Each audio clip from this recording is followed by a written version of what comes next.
Wijaya tidak pantas untuk menjadi Raja Pajang. Keturunan kamilah yang berhak menjadi Raja Pajang dan menguasai tanah ini. Ini tanah kami, bukan tanah orang-orang kalian. Tanah ini sudah bagian milik kami. Kami akan mempertahankannya sampai titik darah penghabisan. Lebih baik mati berputih tulang daripada mati berputih mata.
PT Indosiar Karya Media mempersembahkan serial Sandiwara Radio yang diangkat dari karya besar S.H. Mintarja, Api di Bukit Menoreh. Api di Bukit Menoreh.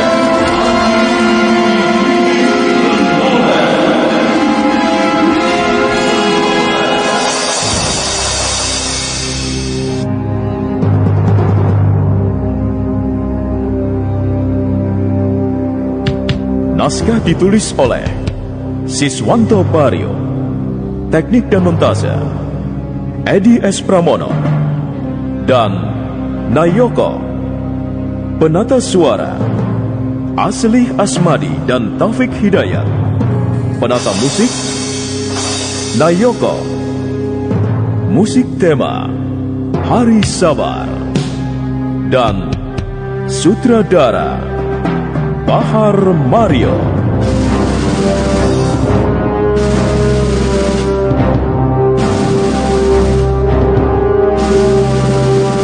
Dalam seri yang ke-91 ini didukung oleh para pemain: Guritno sebagai Ki Gede Pemanahan, Diki Rahman sebagai Sutawijaya, Riki Sitompul sebagai Swandaru, Aryo Sugiharto sebagai Agung Sedayu, Haryono sebagai Untara, Clara sebagai Galuh, Tuti Hartati Dwi sebagai Sekar Mira, Wulan Ansar sebagai Isela, Oscar Sitompul sebagai Wira, Fitra Hartono sebagai Elang, Iwan Dahlan sebagai Sono Keling, Ebrisman sebagai Kitamba Odi, Yudi Alkan sebagai Sidanti, Awang Hermawan sebagai Widura, dan Asdi Suhastra, pembawa cerita.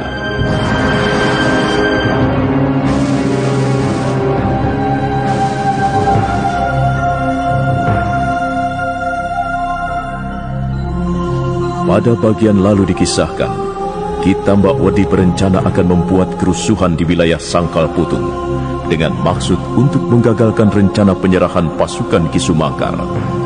Sementara itu di rumah Kidemang Sangkal Putung, para pemuda sedang berkumpul dengan perasaan riang.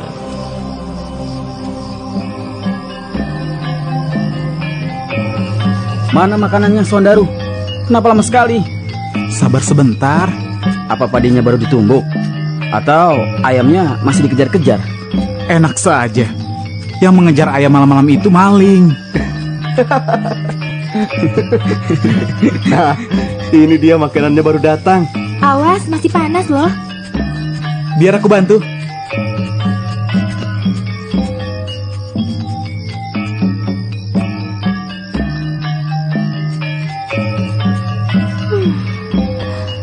Kakang bagaimana sih? Aku pikir mau membantu menurunkan makanan yang aku bawa. Nggak taunya malah punya Isela. Padahal Isela kan di belakangku. Dasar. Aku saja yang bawa. Terima kasih ya, Kang. Sama-sama. Aku nggak mau kalah. Galuh, sini, biar aku bantu. Wah, kebetulan. Ini?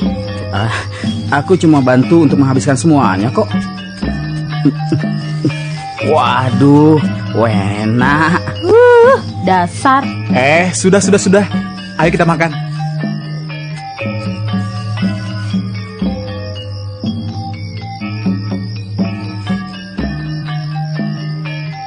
Ini Kang. Terima kasih Mira. Padahal aku bisa ambil sendiri. Tidak apa-apa Kang. Ini Kak Labora.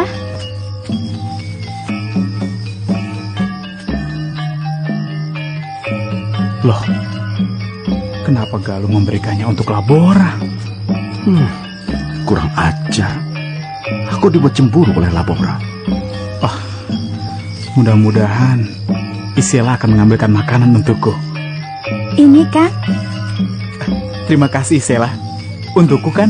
Maaf, untuk Kang Elang. Terima kasih Sela. Sama-sama Kang.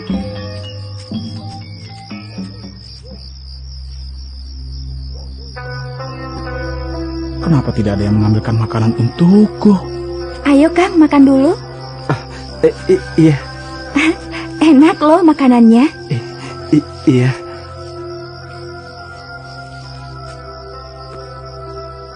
Aneh. Senyuman Isela ternyata mampu menyejukkan hatiku yang tengah dibakar rasa cemburu. Benar-benar menyebalkan. Cuma aku yang belum dapat makanan. Semuanya sudah dilayani. Ternyata si Wira belum.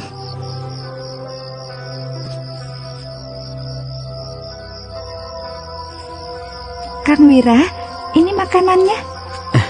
Terima kasih ya, sudah diambilkan. Iya. Ternyata ada juga yang melayani si Wira. Walaupun seorang gadis desa. Mira, makananku mana? Kakang sudah besar. Bisa ambil sendiri kan? Daru, sini, biar aku suapi.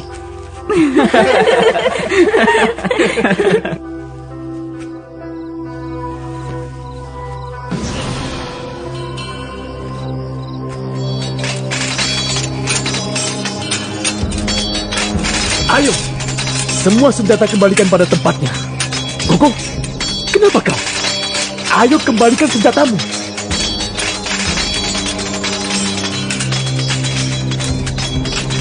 Hei, ada apa dengan si Koko? Apa mungkin dia lagi stres? Ada apa, Bajang? Anak ini tidak mau mengembalikan senjatanya. Kuku, ayo, buka tanganmu. Tapi, Kiai, Sudahlah, perang sudah berakhir. tapi saya tidak rela, Kiai. Sudahlah. Nah, begitu lebih baik. Bajang, bawa senjata ini ke tempatnya. Baik, Kiai.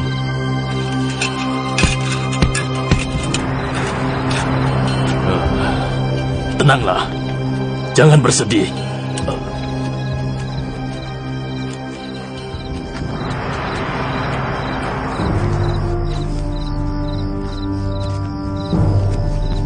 Rupanya penduduk desa Sangkal Putung sudah merasa tenang. Tidak ada lagi yang perlu ditakutkan. Tapi lihat saja nanti.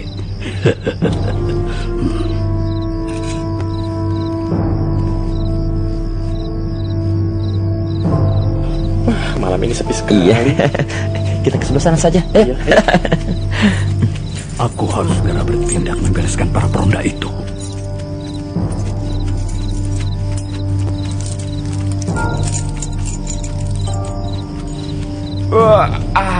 Dingin sekali malam ini ya. Bagaimana kalau kita pulang saja? Toh desa kita sudah aman kok. Iya ya, setuju. Ayo. Juga sudah ngantuk. Iya, ayo.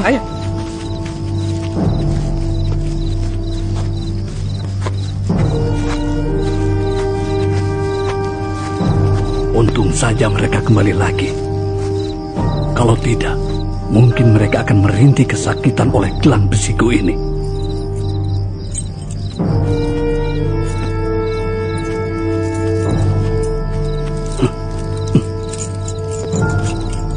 Sidanti, Sonokeling, Alap-alap, cepat ke sini.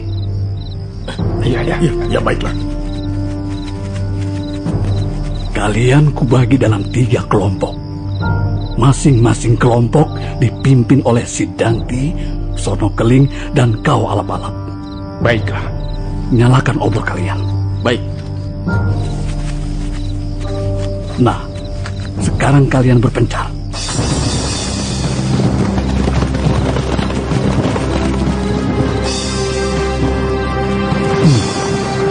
Mereka sudah mulai bergerak. Lihat saja apa yang akan terjadi.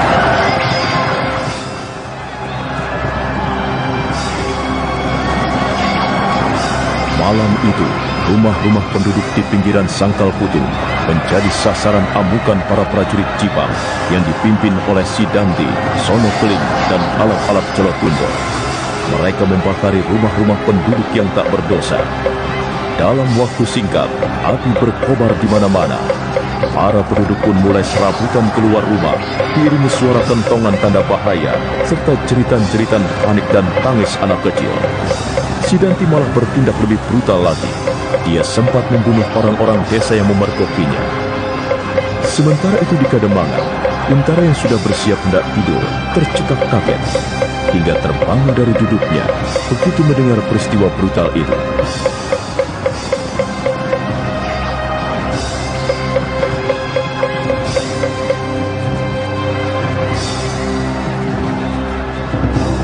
Kalian tahu siapa pelakunya? Belum tahu, Ki. Mereka sudah kalian kejar? Kami sudah mencobanya. Tapi mereka lari ke hutan, Ki. Kita harus cepat mengatasi semua ini, Paman. Sebelum kekacauan semakin luas.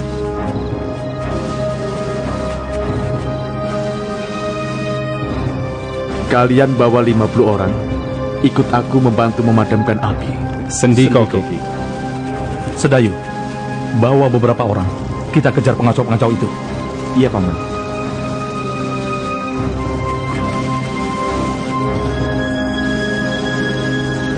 Kalian tahu mereka lari ke hutan mana? Katanya mereka lari ke arah pemukiman orang-orang Jipang.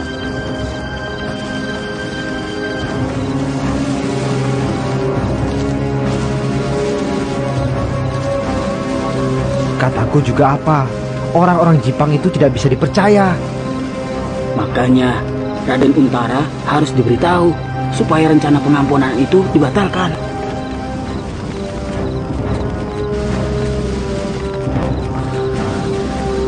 Apa kalian punya bukti pengacau itu orang-orangnya Ki Sumangkar?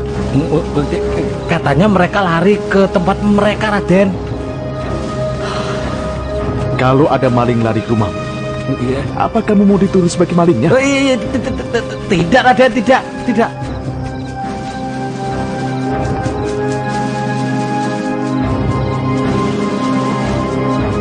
Pasukan sudah siap di Untara. Nah, sebaiknya sekarang kalian membantu persiapan untuk acara besok. Katakan pada yang lain, kekacauan itu pasti perbuatan orang yang tidak menginginkan kedamaian. Sendiko dawuh Raden.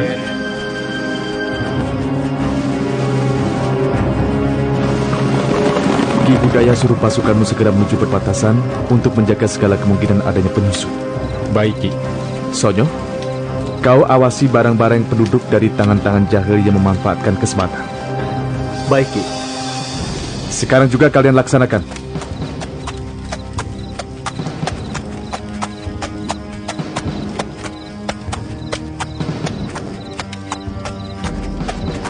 Tidak salah lagi.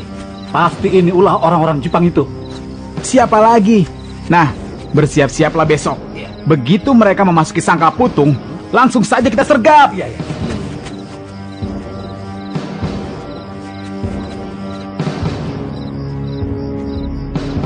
Celaka. Ada apa, Ki?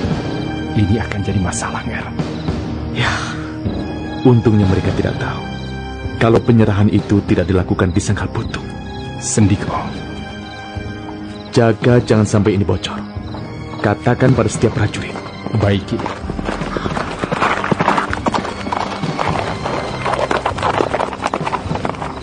Gimana, Paman?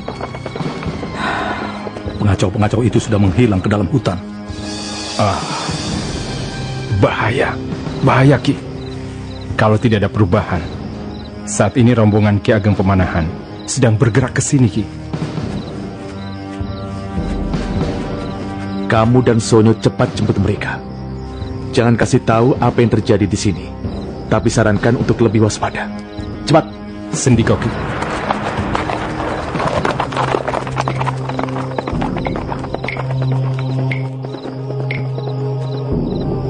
Tambak Wudi, Sono Keling dan Sidanti sedang melakukan pengamatan dari atas bukit. Seperti biasa, Sidanti menggigit-gigit batang rumput. Seorang prajurit yang bertindak sebagai mata-mata datang melapor seraya menunjuk ke bawah. Di kejauhan, tampak sejumlah obor seperti kunang-kunang yang menggambarkan serombongan orang sedang dalam perjalanan dengan membawa obor.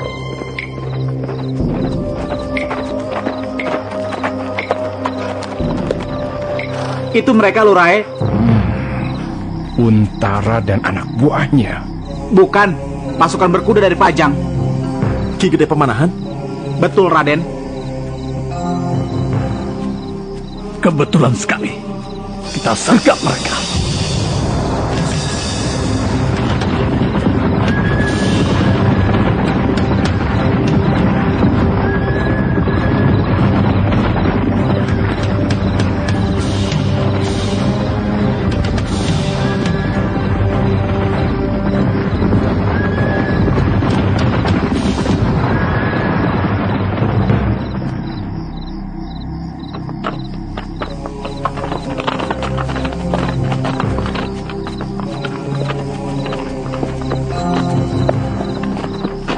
Awas, hati-hati. Suruh semua prajurit agar waspada. Baik, Romo. Hoi, semuanya waspada!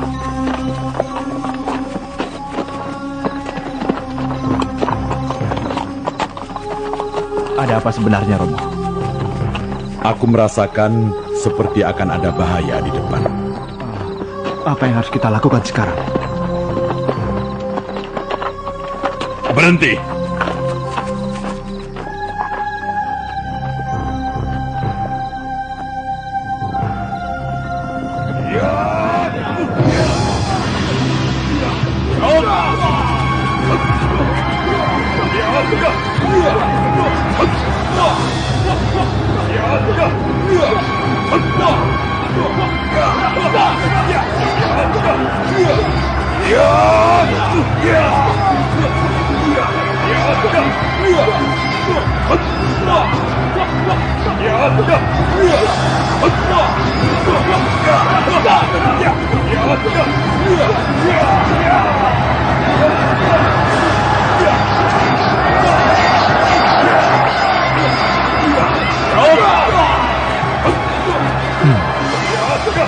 Ada yang datang untuk mengantar nyawa rupanya. Jangan jumawa.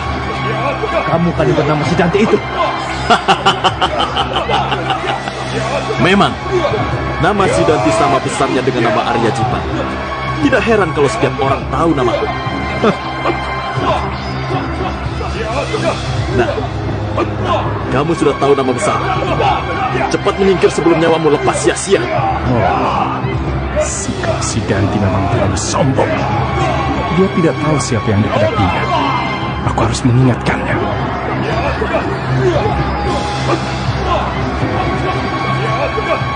Hati-hati Sidanti.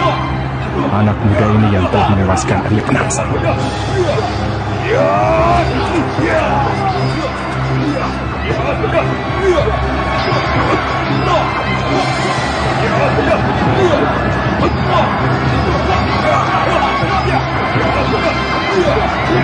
Mendengar hal itu, Sidanti tersentak kaget. Namun kemudian mencoba menyembunyikan perasaannya itu. Rupanya dia sadar bahwa orang yang tengah dihadapinya itu bukanlah orang sembarangan. Kalau dia ceroboh, bisa saja dia akan celaka. Jumlah pasukan Kitambak Wudi lebih banyak dari pasukan Ki Gede Pemanahan. Tidak heran jika pasukan Ki Gede Pemanahan mudah terdesak saja oleh pasukan Kitambak Wudi. Posisi pasukan Ki Gede Pemanahan benar-benar terjepit. Nah, berhasilkah Kitambak Wudi mengalahkan pasukan Ki Gede Pemanahan?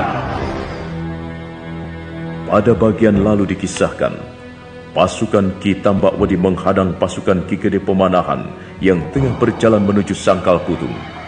Pasukan Ki Gede Pemanahan terdesak, namun Ki Gede Pemanahan dan Sutawijaya terus melakukan perlawanan. Dalam pertempuran itu, Sidanti berhadapan dengan Sutawijaya. Dengan sikap pongahnya, Sidanti menantang Sutawijaya. Oh, jadi ini yang namanya Sutawijaya itu. Pantas. Tapi aku tidak melihat sedikit pun kelebihannya. Dia menewaskan Arya Jipang pun dengan cara yang sangat licik. Sudahlah. Aku tidak ingin berdebat denganmu. Angkat senjatamu dan hadapi aku. Kiai Pleret. Ada apa dengannya? Kenapa dia selalu mengamati tombak di tanganku ini? Apakah dia mulai gentar? Aku harus hati-hati dengan senjata itu. Terlalu mahal Kiai Pleret untuk menghadapimu. Ini hanya kembarannya saja. Kiai Wedi Sukya tidak sehebat Kiai Pleret. Tapi aku yakin kau tidak akan tahan menghadapinya sampai 10 jurus. Coba saja. Hiya! Gila. Terjangannya sangat cepat dan disertai tenaga dalam.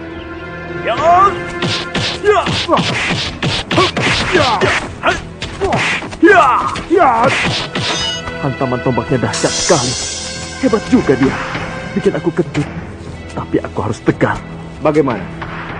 Kalau cuma itu, kecil. Aku juga bisa.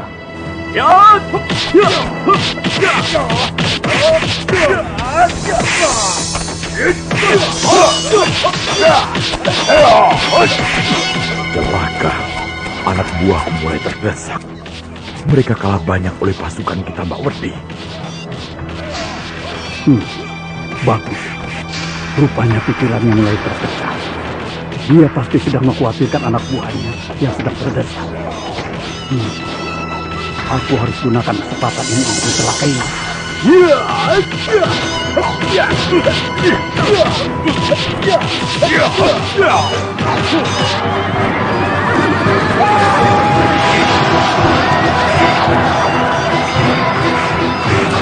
Silakan. Mereka diserang. Ayo, cepat. Ayo, cepat kita bantu mereka.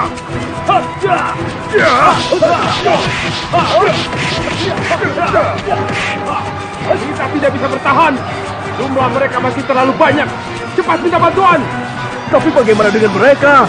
Nanti bisa celaka. Cepat, atau kita akan binasa semuanya di sini. Ayo, cepat. Baiklah. Hei, ada yang keluar. Cepat hadang dia. Ayo. Cepat hukum dia. Jangan sampai lolos.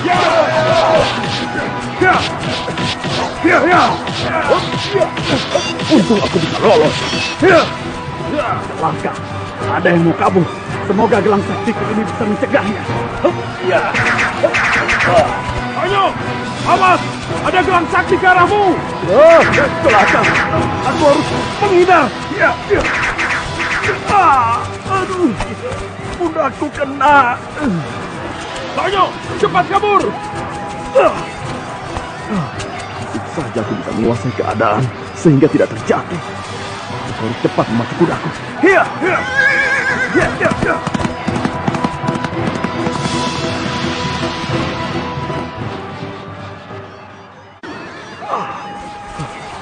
Pundakku sakit sekali rasanya. Semoga saja aku bisa cepat sampai. Keselamatan Ki Gede Pemanahan dan rombongannya tergantung pada usahaku ini.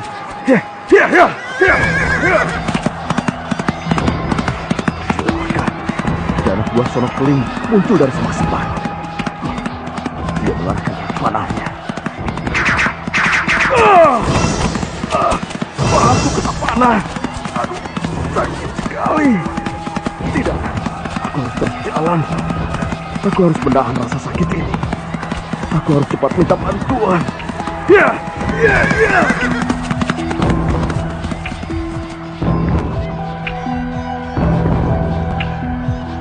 Pasukan Ki Gede Pemanahan masih bertarung dari atas kudanya melawan pasukan Ki Tambak Wedi yang jumlahnya 2 kali lipat.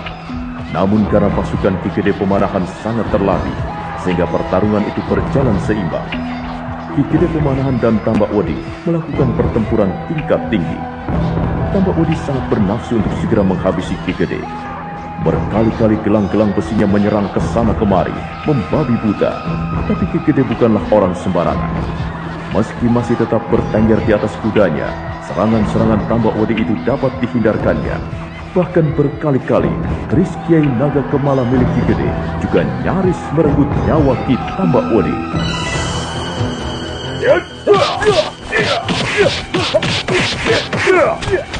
Menyerahlah Ki Tambak Wedi.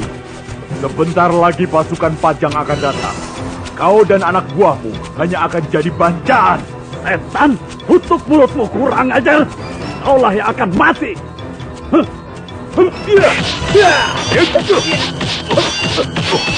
Dia menyerang leherku.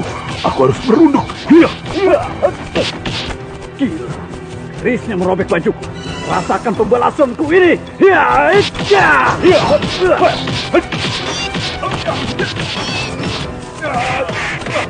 Celaka, sedang diterlesak. Dia tidak mampu mengimbangi Sutawijaya. Kenapa Tambak Wedi melirik ke sana kemari? Siapa yang dicarinya? Alap-alap, bantu si Danti. Aku harus menumpas setunguk ini. Bantu si Danti kan aku, atau aku bunuh kau. Si Tambak Wedi, kalau matanya sudah melotot, bikin aku takut saja. Baik.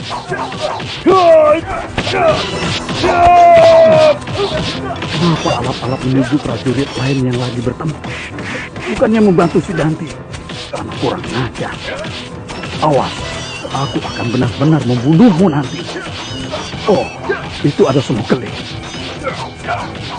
Senokeling, perintahkan Jolotundo untuk membantu si Danti. Baik, Kiai. Kakang Senokeling, alap-alap, serahkan lawanmu padaku.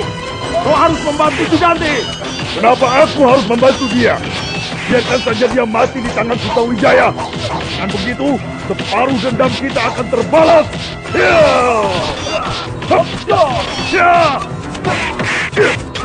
Mati kau. Hei, aku bilang bantu si Danti. Satu-satunya musuh kita sekarang adalah Pajang. Tapi dia telah membunuh Kakang Selasa Ireng. Kau membantah perintahku. Kakang, kesampingkan dulu dendam itu. Sekarang kita butuh mereka untuk membalas kematian Kakang Topati. Cepat! Hei, jangan membuat kesabaranku habis, ha? Cepat, alap-alap! Baiklah!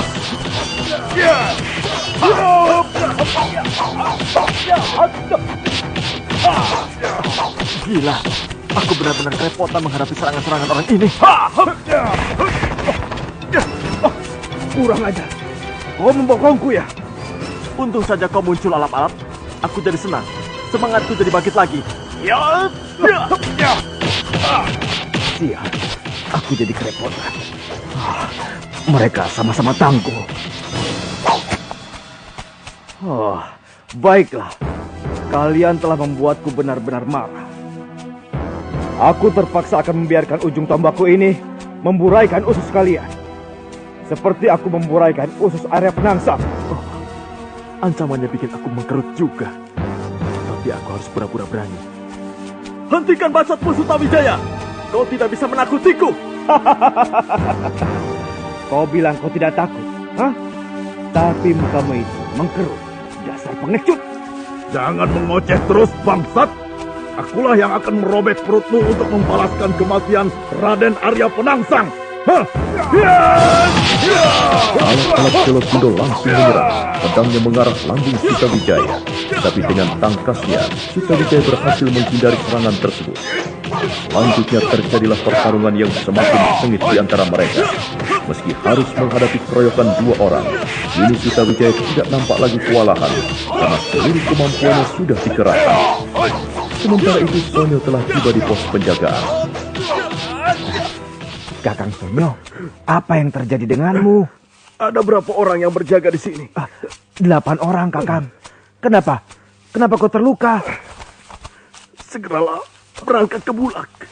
Rombongan Ki Gede Pemanahan diserang prajurit-prajurit Jepang dan Ki Tambak Wedi. Hah?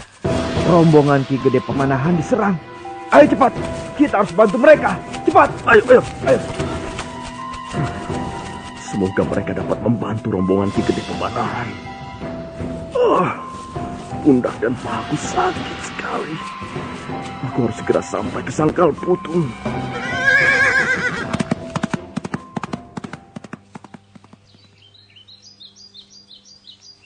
Kenapa belum datang juga, Paman? Entahlah. Seharusnya mereka sudah sampai sejak tadi. Jangan-jangan kekhawatiran Engger semalam jadi kenyataan. Apa Kiai yakin? Hanya firasat. Mudah-mudahan saja tidak benar. Kenapa Om? Kencang sekali lari kudanya. Nampaknya orang itu terluka. Sonyo? Celaka Ki Untara, celaka. Tambak Wedi menghadang? Iya Ki. Sonyo, bertahanlah. Kita segera berangkat. Kalian ikut denganku. Baik Ki. Kiai, bagaimana dengan luka Sonyo? Mudah-mudahan saja bisa diatasi, Engger. Dia terlalu banyak mengeluarkan darah. Ki Demang. Iya. Maaf. Bisa bantu saya mengangkat tubuh Sonyo ke atas tikar sana? Mari.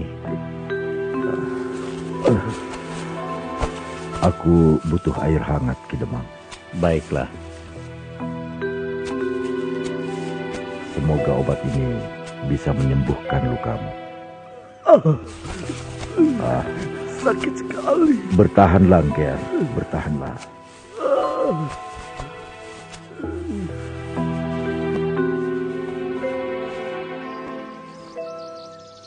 Ternyata Kakang pandai merawat kuda. Biasa saja. Buktinya kuda-kuda itu diam saja. Iya kan?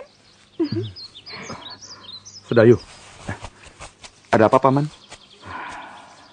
Untara memintamu untuk segera berangkat.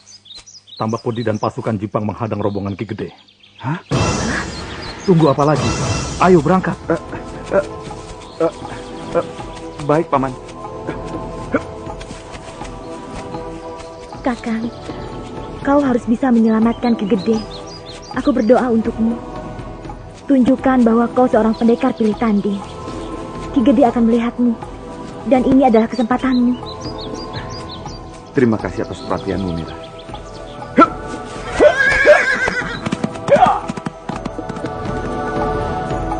Dengan berbekal doa dari Sekar Mirah, Agung Sedayu akhirnya pergi menuju medan pertempuran bersama Widura dan yang lainnya. Pada bagian lalu dikisahkan, Sonyo berhasil sampai di Kademangan Sangkal Putung untuk membawa kabar tentang penghadangan pasukan Ki Gede Pemanahan oleh pasukan Ki Tambak Wedi. Untara berangkat ke arena pertempuran bersama pasukannya, disertai Agung Sedayu yang menyusul di belakang. Sementara di arena pertempuran, Ki Gede Pemanahan masih belum bisa dikalahkan oleh Ki Tambak Wedi. Walaupun di pihak Ki Gede Pemanahan, banyak prajurit yang sudah berjatuhan. Hal ini membuat Ki Tambak Wedi semakin besar kepala saja.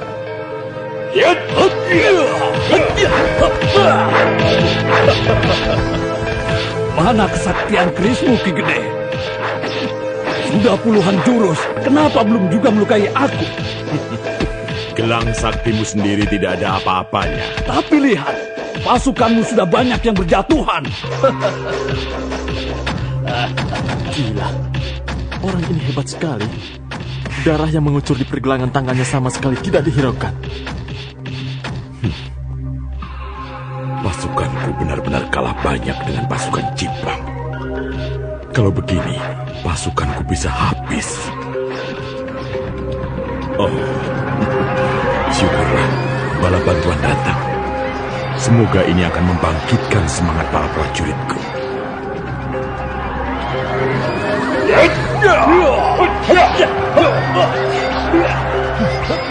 Pasukanku makin menyusut saja.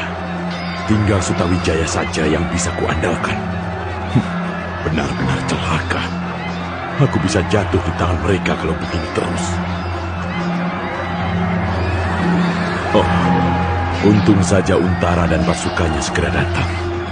Semoga saja ini membuahkan kemenangan.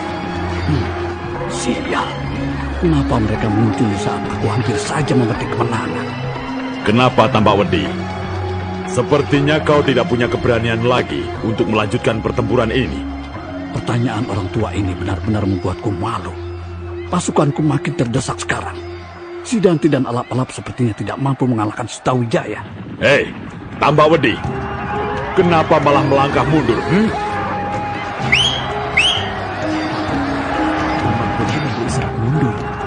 Hei, cepat mundur! Woi, ayo mundur! Jangan senang dulu ke Kide. Senja nanti giliran Sumangkar dan pasukannya yang akan menyerang kalian. Dasar pengecut. Jangan dikejar. Benar-benar sambutan yang menyenangkan, Untara. Maafkan aku, Ki Gede. Aku sudah salah menghitung. Kupikir mereka lari ke Menoreh. Kupikir seorang Untara tidak akan pernah membuat kesalahan. Apalagi kesalahan sebodoh ini. Sekali lagi, aku mohon maaf, Ki Gede. Dia tidak menjawab. Malah memalingkan muka. Aku jadi serba salah. Aku selalu percaya padamu, karena pada masa-masa lampau, kau tidak pernah melakukan kesalahan, Untara. Aku siap menerima hukuman apapun dari Ki Gede Pemanahan. Aku memang bersalah dalam hal ini. Balutlah luka tanganmu itu dengan kain ini, Pangeran. Kasihan Raden Sutawijaya. Lengannya sampai terluka begitu. Aku harus melakukan sesuatu. Kenapa bajumu kau robek begitu, Kakang? Semoga ini bisa menutup luka Raden. Kau terlalu baik, Kakang. Kesalahanku tidak akan terhapus dengan kain yang secarik ini, Raden. Terima kasih, Kakang. Darahnya sudah tidak keluar lagi. Suruh orang-orangmu mengurus prajurit-prajurit kita yang terluka. Kita akan melanjutkan perjalanan sekarang. Baik, Ki Gede. Dengar semuanya. Urus para prajurit yang terluka. Naikkan ke atas kuda. Sendiko. Kau jaga dia baik-baik. Kalau badannya kembali memanas, dinginkan kepalanya dengan kain basah. Ya. Baik, Kiai.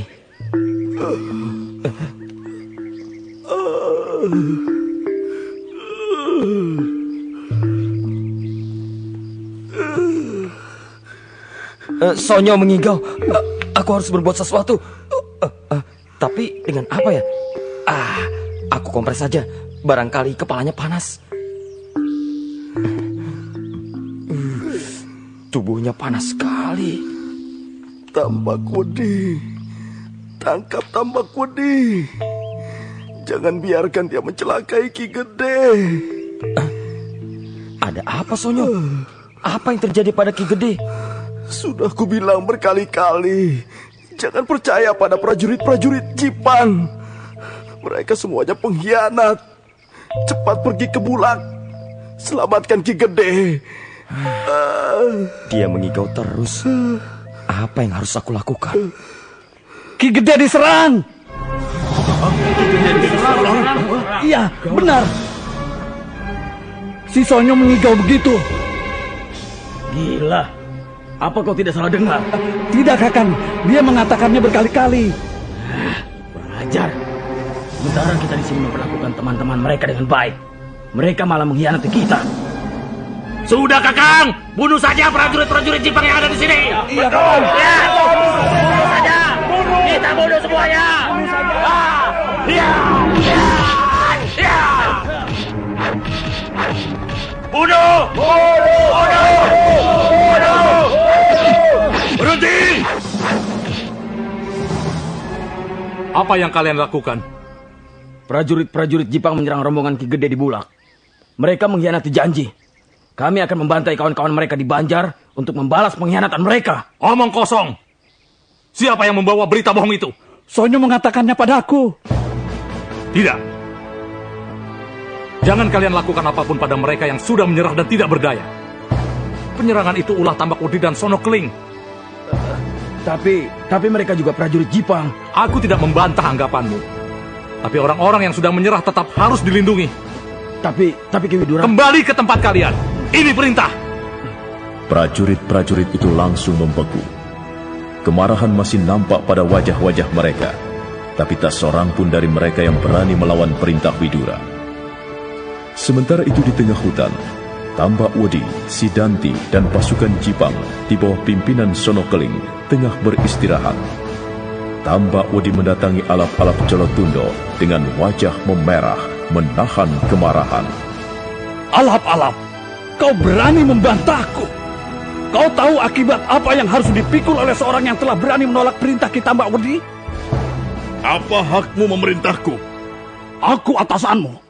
Aku berhak memberikan perintah apapun padamu. Jangan mimpi menjadikanku seorang bawahan, Kiai. Sejak dulu sampai sekarang, atasanku hanya Kakang Sonokeling. Kurang ajar. Kau berani berkata seperti itu pada guruku? Apa kau sudah bosan hidup? Jangan sembarang bicara, Sidanti. Aku tahu kalian orang-orang pilih tanding, tapi jumlah kami berpuluh-puluh kali lipat daripada kalian.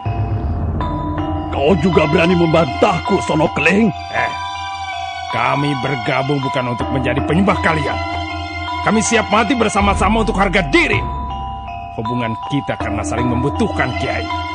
Kita habisi saja mereka, Guru. Yuk, tahan dulu. Baiklah, Angger Sonokeling. Tidak ada gunanya bersih tegang di antara kita sendiri. Perpecahan hanya akan membuat kita hancur.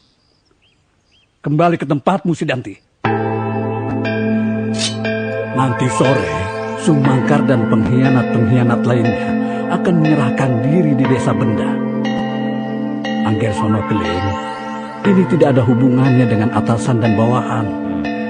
Aku hanya sekedar mengusulkan, bagaimana kalau kau, Sidanti, dan Jolotundo pergi ke Benda untuk mengacaukan rencana mereka? Baiklah, Kiai. Kami tidak keberatan. Kita harus mendahului mereka. Aku akan menunggu kalian di pinggir hutan perbatasan desa. Mari kita berangkat. Sonokeling dan alap-alap Jolotundo mengangguk. Tambak Wedi melangkah pergi. Alap-alap Jolotundo, Sidanti, dan Sonokeling mengikutinya di belakang. Masih terlihat kemarahan di muka Sidanti kepada alap-alap Jolotundo dan Sonokeling. Anak lereng Merapi itu tidak mau berjalan berdekatan. Kalian tetap di sini sampai kami kembali. Baik.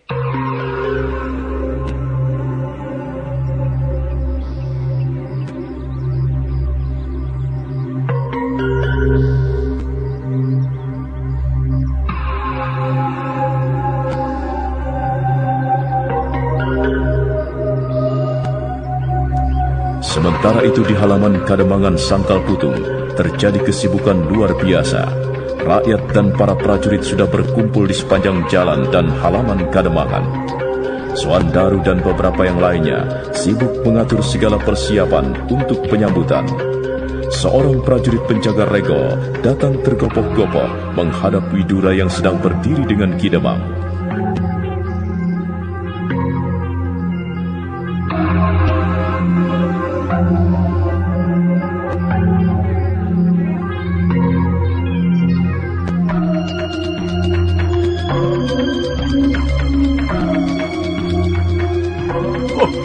Rombongan Ki Gede sudah tiba. Alhamdulillah. Akhirnya mereka selamat. Kita akan langsung mendaulat mereka ke Banjar, Kakang. Oh iya, Adi Widura. Tapi aku ingin kepastian. Apakah Banjar Desa sudah benar-benar siap? Semua sudah beres, Romo. Suandaru, suruh Sekar Mirah dan yang lainnya untuk mengatur hidangan. Mereka sudah di Banjar, Romo.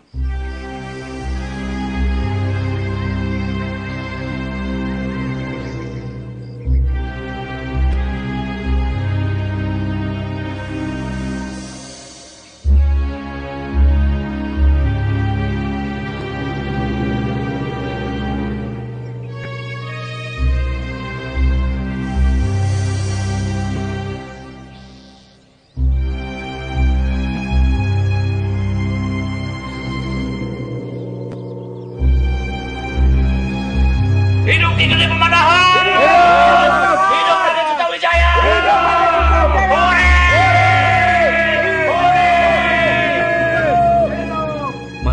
Kakang. Oh, akhirnya Ki Gede Pemanahan selamat juga. Dia nampak sehat meskipun habis bertarung mati-matian. Dia kelihatan gagah duduk di atas kudanya. Loh, Agung Sedayu mana? Itu, di barisan paling belakang. Oh, iya. Di sebelah Ki Gede kan ada Raden Sutawijaya dan Ki Untara. Lalu Sedayu di belakang. Berarti orang-orang kita selamat semuanya. Syukurlah, syukurlah.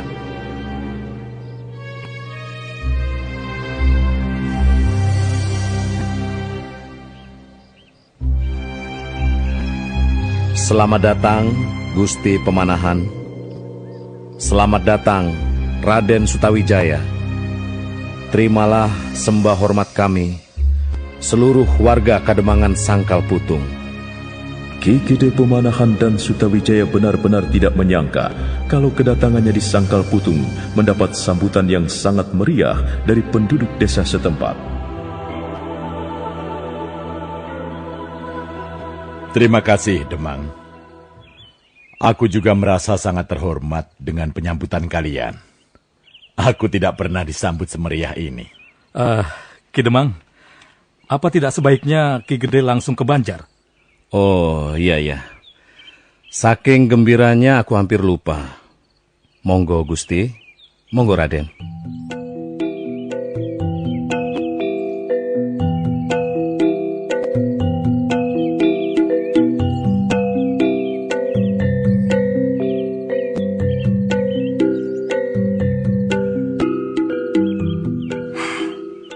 Kelinci itu benar-benar menggodaku. Akan kucoba memanahnya dari sini. Mudah-mudahan bidikan Den Ayu tepat. Jangan berisik, nanti mengganggu Den Ayu. Habis, bidikan Den Ayu bikin tegang saja. Lah, aku juga tegang kok, tapi nggak banyak mulut seperti kamu.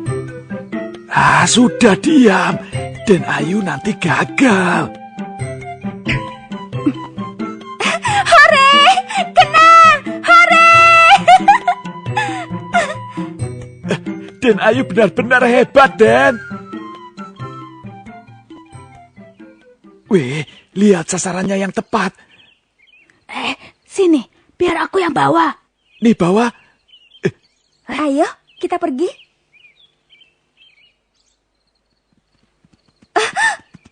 Prajurit pajak.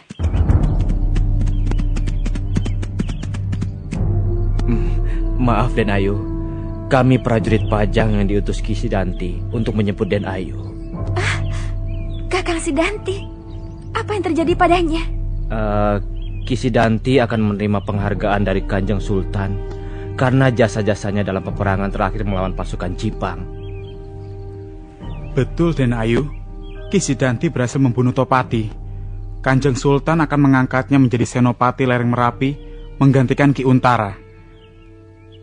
Ki Sidanti menginginkan Den Ayu hadir dalam acara penobatannya yang akan dilakukan lusa di Sangkal Putung. Benarkah? Paman, tafsir mimpimu sangat tepat. Hari ini benar-benar telah menjadi hari baikku. Kakang Sidanti juga bernasib baik. Allah Maha Penyayang. Aduh, sampean ini kok kenceng banget meluknya. Perutku jadi sakit. Maafkan aku nggak sengaja. Nggak sengaja apa? Walah, aku kok malah didorong.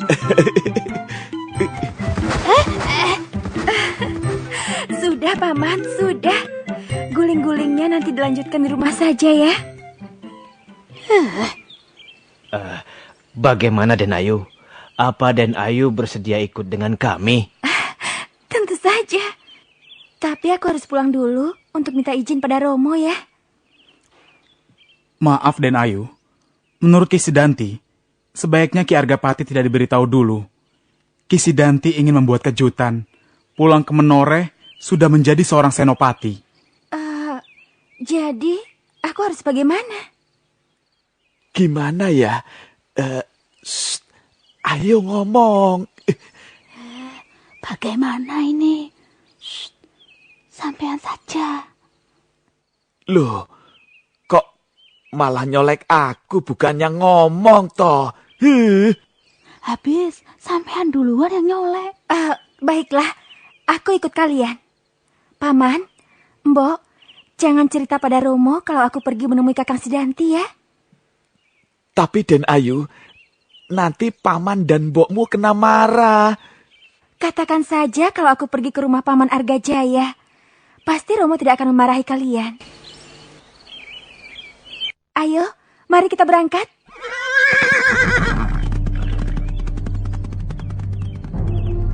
Perasaanku kok tiba-tiba ndak enak ya. Mereka tidak seperti prajurit sungguhan. Nggak seperti prajurit bagaimana?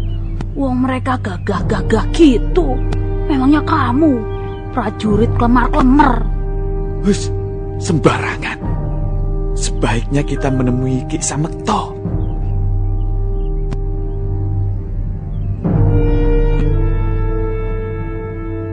Akhirnya yang ditunggu-tunggu datang juga. Kebetulan kami sedang lapar. Paman Sonokerti memang sangat perhatian. Apanya yang perhatian? Bukankah itu untuk kami? Hus, sembarangan. Ini punya Den Ayu. Tadi kami berburu dengan Den Ayu. Lalu datang 3 orang yang mengaku prajurit Pajang dan diutus Angger Sidanti untuk menjemput Den Ayu. Den Ayu pergi dengan prajurit-prajurit itu. Tapi tiba-tiba aku curiga. Jangan-jangan mereka bukan prajurit sungguhan. Kau membiarkan dia pergi? Itulah, aku juga bingung. Kenapa kecurigaanku datangnya belakangan ya? Gila. Bagaimana kalau nanti Ki Gede marah? Itulah. Makanya aku datang kemari. Aku minta kalian segera mengejarnya sebelum terlalu jauh. Hei, bukan ke arah sana. Ke sana toh. Aduh.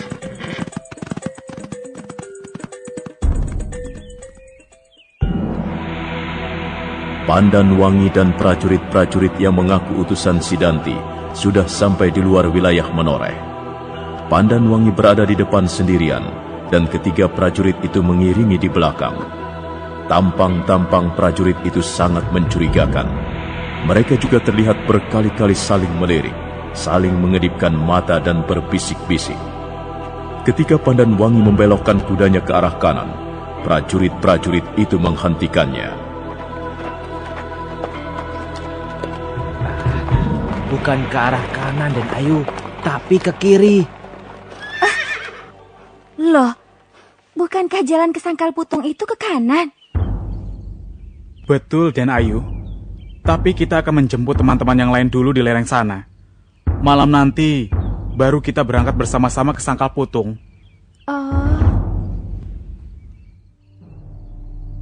Paman, bagaimana kalau kita melanjutkan perburuan ke lereng sana? Bagaimana, Paman? Matahari sudah turun, Prastowo. Sebaiknya besok saja kita teruskan berburu ke sana. Baik, Paman.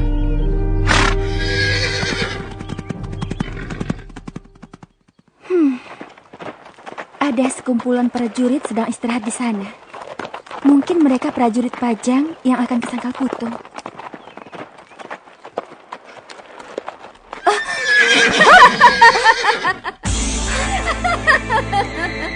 Budak Aruh. Selamat datang, Pandanwangi. Kehadiranmu sangat kami nantikan. Kalian? Sayang, cantik-cantik bodoh. Kau pikir pecundang macam Sidanti akan mampu membunuh seorang tohpati? Apa maumu perempuan iblis? Apa mauku? Tidak ada. Aku tidak mau apa-apa. Aku hanya ingin memberikan kehormatan padamu untuk tinggal beberapa saat di tempatku. sampai si pecundang Sidanti bertekuk lutut di hadapanku. Pandanwangi tidak dapat lagi membendung kemarahannya. Gadis itu langsung saja meloncat dari kudanya untuk menyerang Puda Arum dengan menggunakan pedang kembarnya. Puda Arum juga tidak tinggal diam. Dia meloncat mundur ke belakang untuk menghindari serangan, kemudian berbalik menyerang.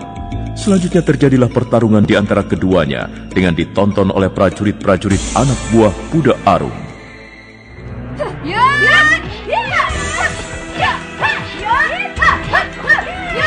Mereka benar-benar hebat, sama-sama lincah. Ayo, keluarkan seluruh kesaktianmu. Pedang kembar kita kelaparan juga dimaksa sepertimu. Jangan sombong kau. Iya, tapi nampaknya Pudak Arum makin terdesak. Apa perlu kita turun tangan? Jangan dulu, kita lihat saja.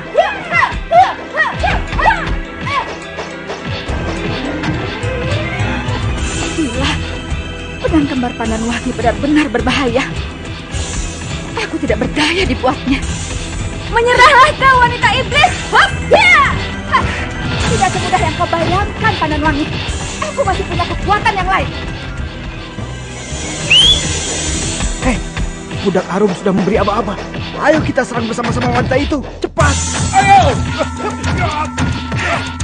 Jadi begini sikap seorang pendekar. Dasar curang kau. Aku cuma ingin menghemat tenaga. Nah, sekarang aku ingin jadi penonton. Dasar wanita iblis. Bilang saja kau sudah kapok menghadapiku. Keterlaluan.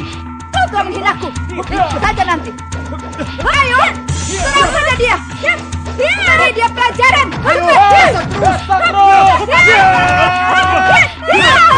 Dasar tidak tahu malu. Beraninya mengeroyok seorang perempuan. Hei, aku ingin dia ditangkap hidup-hidup.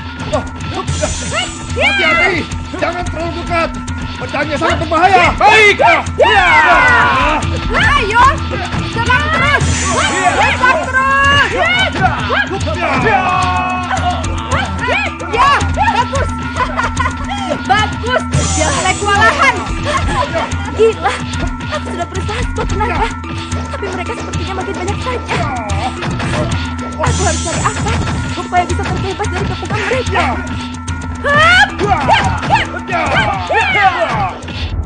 Tiba-tiba saat posisi Pandanwangi berada di bawah pohon besar, Puda Arum memotong tali yang terbentang di pohon dengan pedangnya. Pandanwangi terkejut dan menoleh ke atas. Dari atas pohon, ternyata kerangkeng kayu meluncur deras ke bawah ke arahnya. Pandanwangi berusaha melepaskan diri, tapi terlambat. Kurungan itu berhasil mengurung Pandanwangi. Puda Arum tertawa puas.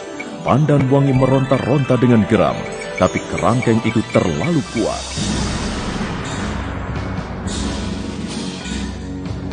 Pada bagian lalu dikisahkan, Sonokerti dan Mbok Ratri mengizinkan dua orang prajurit yang mengaku dari Laskar Pajang yang diutus Sidanti untuk menjemput Pandanwangi, karena Sidanti, kakaknya itu, akan menerima penghargaan dari Kanjeng Sultan atas jasanya yang telah membunuh Tohpati. Padahal, kedua prajurit itu bukanlah orang Pajang, melainkan prajurit Jipang. Sonokerti baru sadar kalau sudah tertipu. Tapi sayang, kedua orang itu telah pergi jauh membawa Pandanwangi. Sonokerti pun bingung dan panik. Apa yang akan dikatakan pada Ki Argajaya bila menanyakan putrinya itu? Nah, bagaimana kisah selanjutnya? Silakan ikuti kelanjutan kisah ini.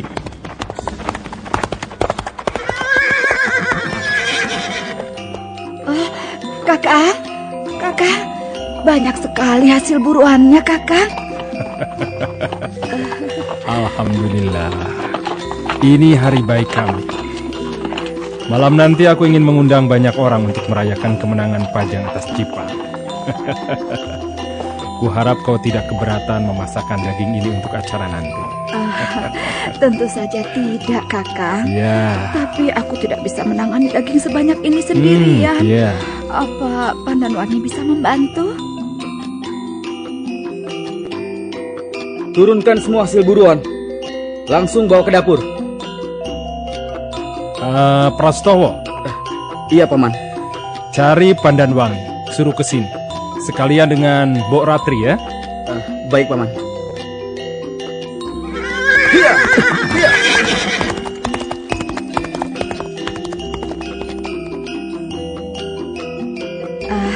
Kakang, Ya. sekarang istirahatlah. Aku akan buatkan minuman buat Kakang dan juga... Nanti saja. Aku harus menemui Samakto dan Warahasta. Aku belum membicarakan rencana ini dengan mereka. Baik, Kakang.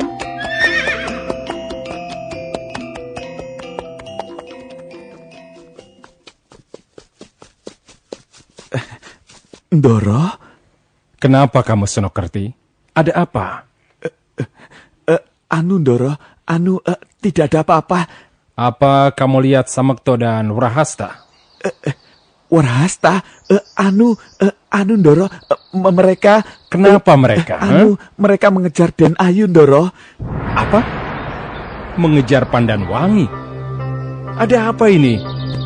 Apa yang sebenarnya terjadi, ha?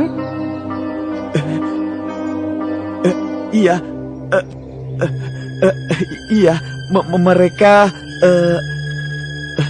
Sonokerti, katakan padaku, kenapa anakku harus dikejar, ha? Ampun, Ki Gede, ini semua salahku. Aku siap menerima hukuman apapun yang akan Ndoro jatuhkan. Aku tidak mengerti apa yang kau bicarakan. Yang kutanyakan, kenapa Samakto dan Warahasta harus mengejar Pandanwangi?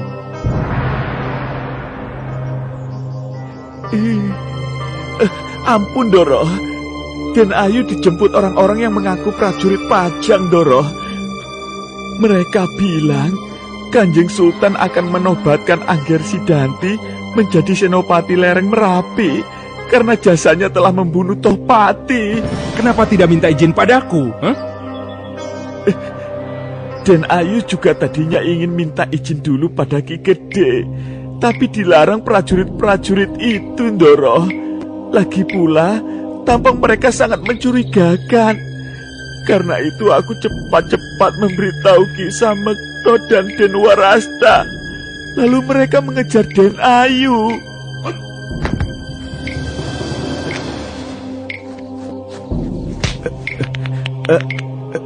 Ampun Ki Gede, aku dan Bokke juga sudah berusaha melarangnya, tapi Den Ayu memaksa. Cari Prastowo. Sendika dawu, Ndoro.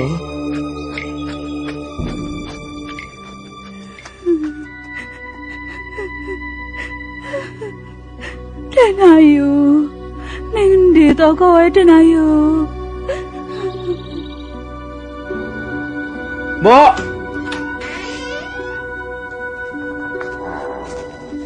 Pandanwangi di mana, Mbok? Loh, kenapa malah menangis, Mbok? Memangnya ada apa, Mbok? Ger, Den Ayu pergi ke Sangkal Putung. Apa? Pergi ke Sangkal Putung? Dengan siapa? Kenapa tidak menjawab, Mbok? Angger Prastowo? Kakang Sonokerti, bagaimana Den Ayu? Paman, sebenarnya apa yang terjadi? Kenapa Pandanwangi pergi ke Sangkal Putung? Tidak ada waktu untuk menjelaskannya, Ger. Ki Gede memintamu untuk segera menghadap. Ayo. Ki Gede memintaku menghadap. Tapi Paman, aku harus tahu dulu apa yang terjadi pada Pandanwangi. Nanti Ki Gede yang menjelaskannya. Cepatlah, Ger. Nanti Ki Gede marah. Aneh. Ada apa sebenarnya ini? Baiklah, Paman. Aku akan segera menghadap.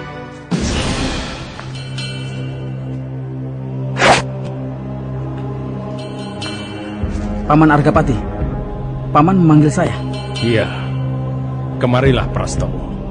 Apa yang terjadi dengan Pandanwangi, Paman? Dan kenapa Paman membawa-bawa tombak itu? Apa yang terjadi? Duduklah dulu Prastowo. Prastowo, Aku akan menyusul Mbak Yumu ke Sangkal Putu. Aku khawatir akan terjadi sesuatu yang buruk padanya. Sesuatu yang buruk? Maksud paman apa? Aku tidak bisa menjelaskannya sekarang. Aku serahkan semua tanggung jawab padamu selama aku tidak ada di sini. Paman, aku masih tidak mengerti dengan apa yang terjadi pada Pandanwangi.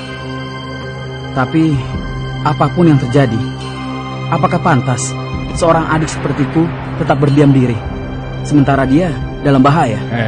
Prastowo, dengan menggantikanku sementara aku tidak ada, kau tidak berarti berdiam diri. Tapi paman, sudahlah, turuti saja perintahku. Rumah dan tanah ini tidak boleh dibiarkan kosong. Baik paman. Aku benar-benar jadi tidak mengerti apa sebenarnya yang terjadi dengan Pandanwangi.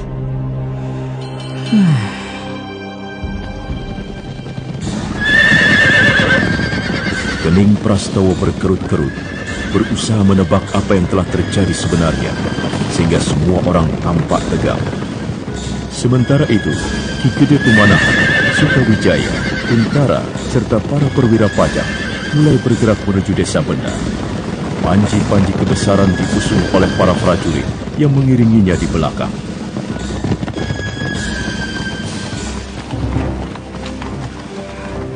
Lama sekali rasanya. Aku sudah tidak sabar lagi ingin sampai ke desa Benda. Sedayu, Raden Sutawijaya kenapa? Aku. Baiklah, akan kutanyakan. Raden, ada apa Raden? Kenapa Raden kelihatannya gelisah? Aku sudah tidak sabar. Aku ingin mendahului mereka. Tapi kalian harus ikut denganku. Kami? Iya, kenapa? Raden, bagaimana mungkin kami berani mendahului Ki Gede? Lagi pula Kakang Untara tidak akan mengizinkan. Biar aku yang minta izin pada kakangmu. Tapi bagaimana dengan Ki Gede?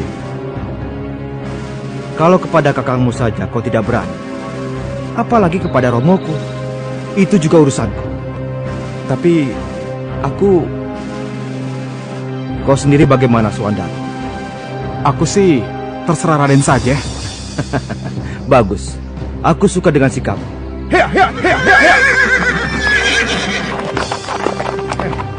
Kenapa Raden Sutawijaya? Biarkan saja. Mungkin ada yang ingin dibicarakan dengan romonya atau Ki Untara.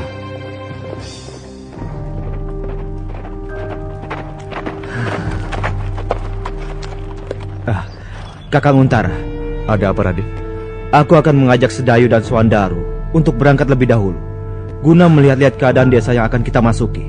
Apa? Jangan Raden, berbahaya. Kenapa?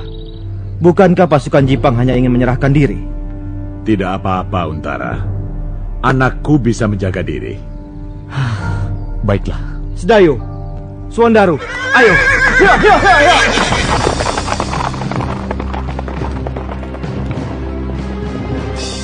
Sedayu, ayo. Kenapa bengong? Tapi Suandaru, aku... Ayolah. Raden Sutawijaya pasti sudah minta izin pada kakangmu dan juga Ki Gede. Dan mereka pasti sudah mengizinkannya. Lihat, Raden sudah memacu kudanya jauh. Ayo cepat. Hiya. Bagaimana ini? Aku jadi tidak enak sama Ki Gede. Tapi kalau aku tidak ikut, aku khawatir dengan keselamatan Raden Sutawijaya. Lebih baik aku susul mereka. Agung Sedayu pun akhirnya memacu kudanya. Ia membungkukkan badannya dalam-dalam, hampir menyentuh punggung kuda. Saat melewati ke Gede Pemanahan, kuda Sutawijaya, Suandaru dan Agung Sedayu kini saling kejar. Bahkan yang nampak kemudian hanyalah kepulan debu-debu jalanan, bekas hentakan kaki kuda milik ketiga anak muda itu. Sementara itu, Isela dan Galuh sedang berlatih tanding dengan tangan kosong di halaman belakang Kademangan Sangkal Putu. Mereka berdua saling serang dan hindar dengan gerakan yang lincah.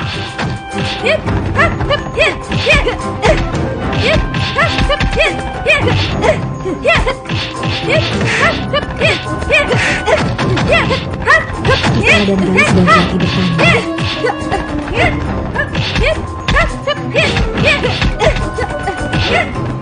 Wah, mereka benar-benar wanita hebat. Keduanya sama-sama lincah. Seandainya aku seperti mereka. Tahan, Galuh. Kenapa? Sekar Mira memperhatikan kita. Galuh, bagaimana kalau kita ajak Sekar Mira berlatih? Ah, percuma. Saya sudah mengajaknya berkali-kali, tapi dia selalu ragu. Kita coba lagi. Kelihatannya dia tertarik. Ayo. Kenapa kalian berhenti? Apa aku mengganggu kalian? Kalau begitu, aku pergi saja ya. Tunggu Mira. Kami tidak merasa terganggu. Mira, daripada kau tetap berdiri di situ, lebih baik kita berlatih. Aku? Iya. Kenapa? Zaman sekarang, perempuan tidak boleh ketinggalan. Benar Mira. Ayo, kamu ikut berlatih. Tapi aku tidak bisa apa-apa. Dulu kami juga tidak bisa apa-apa. Tapi karena tekun berlatih, akhirnya bisa. Ayolah Mira, tidak perlu malu. Kita kan sudah jadi saudara sekarang. Aduh, kenapa tanganku ditarik-tarik? Memangnya kita mau kemana?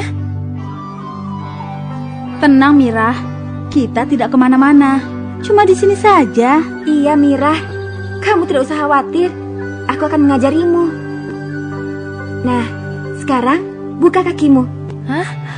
Buka kakiku? Maksudnya gerakan kakimu sedikit mengangkang. Pasang kuda-kuda. Jangan terlalu lebar. Iya, cukup segitu. Jejakkan kakimu dengan kuat ke tanah. Iya, begitu. Jadi ini namanya kuda-kuda? Iya. Sekarang gerakan tanganmu ke depan. Loh, kenapa kamu tertawa, Galuh? Maksudnya bukan begitu. Gerakan satu persatu, bukan dua-duanya. Tuh kan, aku kan sudah bilang kalau aku tidak bisa apa-apa. Tenang Mira, sabar. Jangan cemberut begitu. Kamu juga Galuh. Jangan menertawakannya. Iya, aku janji. Aku tidak akan tertawa lagi. Ayo, kita lanjutkan. Mira, sekarang pukulkan tanganmu yang kanan. Ke depan, yang keras. Hap! Begitu? Iya, bagus. Cuma kurang keras dan kurang lurus. Seperti ini. Hit! Ayo coba lagi. Ya! Aduh! Kenapa kau memukulku? Maaf, aku tidak sengaja. Sakit ya? Aduh, maaf ya. Aku sudah bilang kalau aku tidak bisa apa-apa. Iya Galuh, dia kan belum bisa mengarahkan pukulannya. Jadi ya, kamu harus maklum saja ya. Enak saja. Sini, gantian aku yang ngajari. Iya. Walaupun agak sulit, tapi Isela dan Galuh terus membimbing dan mengarahkan Sekar Mira yang gerakannya masih sangat kaku. Di lain pihak, Agung Sedayu dan Suandaru terus memacu kuda mereka menyusul Sutawijaya yang telah melesat lebih dahulu. Namun ketiga pemuda itu merasa ada yang janggal. Perkampungan itu tampak sepi. Rumah-rumah penduduk seperti tidak berpenghuni. Desa apa ini? Inilah desa benda itu, Raden.